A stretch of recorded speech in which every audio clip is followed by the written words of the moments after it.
เฮลโลกับสบายดีงามๆเด้อพ่อแม่พี่น้องพบกันเส้นเก่าเส้นเคยกับคนธรรมดาพาเลาะแบบคนธรรมดาพี่น้องบ่แม่นวิชาการบ่แม่น No นักข่าวหรือบ่แม่นคนฮู้ No บ่แม่นกูรูทางใดทั้งสิ้น No ก็เป็นคนธรรมดานี่แหละเนาะบังเอิญได้ตกมาอยู่ประเทศออสเตรเลียพี่น้องอยู่ออสเตรเลียคือเก่าช่วงนี้มื้อนี้สิพาไปเลาะเบิ่งโคมไฟใหญ่หรือว่าป้อมปราการตั้งอยู่ในอ่าววูลองกองเนาะเพราะว่าวูลองกองนี่ขาน้อยได้ไปหลายเทื่อละบ่ได้ไปงมหอยอย่างเดียวบ่ได้ไปเบิ่งนกบ่ได้ไปขี่เรืออย่างเดียวพี่น้องมีอีกจุดหนึ่งที่น่าสนใจที่อยากเอาภาพงามๆมาฝากมาตอนขอบอกได้เลยว่าบอนนี่สำคัญที่สุดสำคัญบ่ใดบอนที่ว่าเขาลือกันว่าบอนนี้เป็นบอนห้องห้อยประวัติศาสตร์เนาะพี่น้องห้องห้อยประวัติศาสตร์แต่เข้าสงครามโลกพุ่นแหละโลกครั้งที่เท่าใดก็บ่ฮู้แหละก็ยังว่าคนธรรมดาก็ยังว่า ไปเลาะกันเลยวูลองกองเฮดไลท์เฮาส์ก่อนที่ขาน้อยจะพาเขาไปเบิ่งโคมไฟหรือว่าป้อมปราการเฮดไลท์เฮาส์ใกล้ๆก็จะพาเบิ่งพาเลาะเบิ่งท่าเรือน้อยๆแต่ว่างามๆเรือยอทเป็นเรือพวกเศรษฐีพุ่นแล้วเนาะคนเฮานี่ก็ได้แต่เบิ่ง น่ะงามเรือหน่อยเรือใหญ่ก็จะมีร้านอาหารแล้วก็โรงแรมที่พักสะอาดหรูหราสไตล์ออสเตรเลียพุ่นแล้วระดับ5 ดาวพุ่นแล้วเนาะ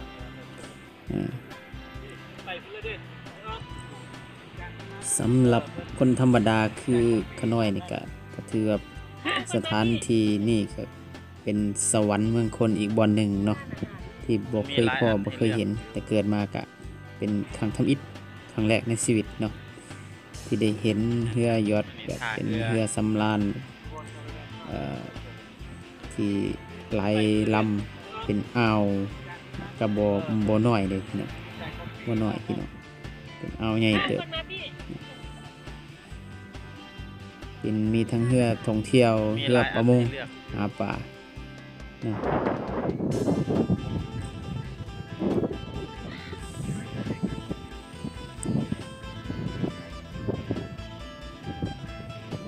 คือว่าบริเวณอ้อมรอบนี่ก็เต็มไปด้วยนก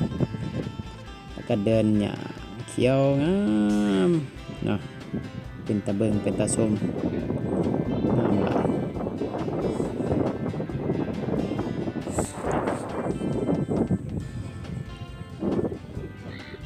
อ้อมข้างเกาะนี่ก็มีแต่น้ำทะเลพี่น้องคันแนมไปอีกฝั่งหนึ่งก็จนบ่เห็นฮอดตะฝั่งพุ่นละสุดแสงหูแสงตามีเห็ดปลาสลามพุ่นแล้ว มีเห็ดปลาว่านพุ่นแล้วส่วนนี้เนาะ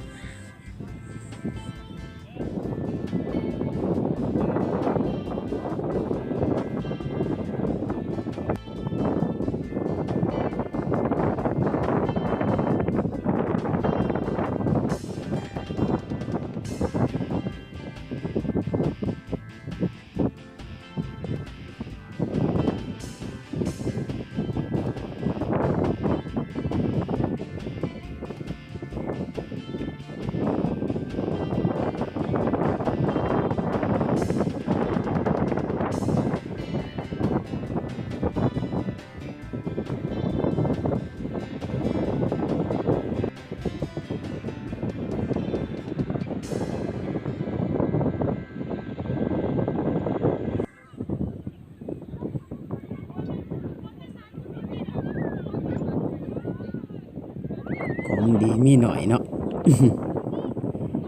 นี่สังเกตเห็นบ่พี่น้องมันจะเป็นป้อมปราการเป็นบอนทหารขึ้นไปส่องกล้องหรือว่าไปส่องโคมไฟกวดเบิ่งข้าศึกหรือว่าศัตรูอหย่างประมาณนี้เนาะตะกี้หรอกว่าเดี๋ยวนี้ก็จะเป็นแหล่งท่องเที่ยวเป็นแหล่งอนุรักษ์ของห้อยประวัติศาสตร์อันนี้ก็คืออาจจะเป็นปืนกลตะกี้เนาะปืนคกบูฮานเอามาตั้งโซ่อยู่นี่ช่วงขน้อยไปนี่ถือว่าอากาศหนาวเนาะลมก็แห้งหน่อยนึงแต่ว่าหนาวแต่ว่ามีแดดอ่อนๆอากาศก็ถือว่าจัดอยู่ในอากาศดีบริสุทธิ์เนาะ น่าเที่ยวน่าชมน่าไปแต่ก็น่าเสียดายเนาะบังเอิญมื้อนั้นแบตเตอรี่ก็สิหมดพอไปหลายบอนถ่ายรูปจนสิเบิดจนเต็มอัลบั้ม ก็ได้ภาพวิดีโอน้อยๆนะก็จะเอามิตรภาพนิ่งมาสไลด์โชว์เนาะตอนนี้ถ่ายกับนกนางนวลอยู่ถือว่าโอ้สุดยอดงามหลายนกตัวนกในบริเวณโคมไฟนั่นล่ะบริเวณนั้นโคมไฟทรงกระบอกเนาะเอาผู้ใดเอามาหอนนี่รายการคนธรรมดาพาเลาะแบบคนธรรมดาจัดโดยหมอน้อยเพชรดงเห็นกันได้สิ้นสุดลงเพียงเท่านี้พบกันใหม่ในคลิปหน้าอย่าลืมกดไลค์กดแชร์กดติดตามให้กำลังใจเพื่อมีคลิปใหม่ๆจะได้เอามานำเสนอให้ผู้ชมผู้ฟังได้รับฟังรับชมนำกันเนาะได้เบิ่งนำกันอันใดที่มันแปลกหูแปลกตาอันใดที่คิดว่าบางท่านหลายท่านอาจจะบ่เคยเห็นคือขน้อยเองก็บ่เคยเห็นบางบ่อนเนาะ บางคนว่าโอ้ยเห็นละบ่อยากเห็นดอกกะยาเนาะเพื่อคนที่เขาบ่ทันได้เห็นว่าซั่นซะเนาะจังใดก็อย่าลืมกดไลค์กดแชร์คอมเมนต์เป็นกำลังใจให้ขน้อยแน่เด้อเนาะสิมีกำลังใจเฮ็ดคลิปต่อไปสิมีกำลังใจเลาะไปเก็บเอาภาพมานำเสนอให้ทุกท่านได้รับชมรับฟังกันแบบม่วนซื่นตลกเฮฮาสไตล์หมอนน้อยเพชรดงเห็นเด้อพี่น้องเด้อขอขอบใจบ๊ายบาย